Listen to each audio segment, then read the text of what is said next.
સુરત શહેર ઝોન 6 આઈ ડિવિઝન દ્વારા Bhestan police station ખાતે તેરા તુજકો અર્પણ કાર્યક્રમ યોજવામાં આવ્યો હતો।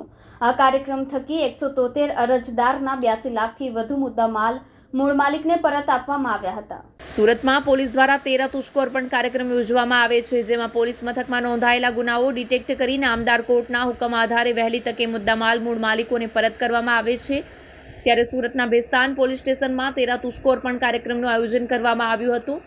સુરતના ભેસ્તાન પોલીસ સ્ટેશન ખાતે તેરા તુજકો અર્પણ કાર્યક્રમનું આયોજન કરવામાં આવ્યું હતું, જેમાં ઝોન 6ના રાજેશ પરમાર અને આઈ ડિવિઝનના એનપી ગોહિલ સહિતના અધિકારીઓ હાજર રહ્યા હતા। તેરા તુજકો અર્પણ આ કાર્યક્રમમાં ઝોન 6ની હદમાં આવતા 3 પોલીસ મથકમાં નોંધાયેલા ગુનાનો ડિટેક્ટ કરી 82 લાખથી વધુનો મુદ્દામાલ મૂળ માલિકોને પરત કરવામાં આવ્યો હતો। કેમેરામેન હકીમ શેખ સાથે વસીમ હાસમીનો રિપોર્ટ, આઝાદ ન્યૂઝ, સુરત।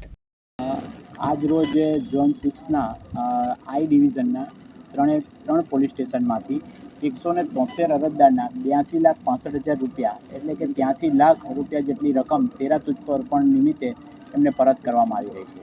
આમાં હાઇલાઇટ કરવા જેવી 3 મુખ્ય બાબત એ છે કે ટોટલ 6,95,000ના ઘરેણાં અમે પરત આપી રહ્યા છીએ, 188 મોબાઈલ પરત આપી રહ્યા છે, એક થાર ગાડી આપી રહ્યા છે અને આઈવા ગાડી છે જે પોલીસે કબજે કરેલી એ પણ પરત આપી રહ્યા છે। અને સાયબર ક્રાઇમની જે અરજીઓ થાય છે તેમાં પણ રિફંડ મેળવી ટોટલ 30 અરજદારના 2,11,000 રકમ અમે પરત આપી રહ્યા છીએ। આમ આજે ટોટલ મોટી 173 અરજદારોને અમે 83 લાખ રૂપિયા જેટલા પરત આપી રહ્યા છીએ।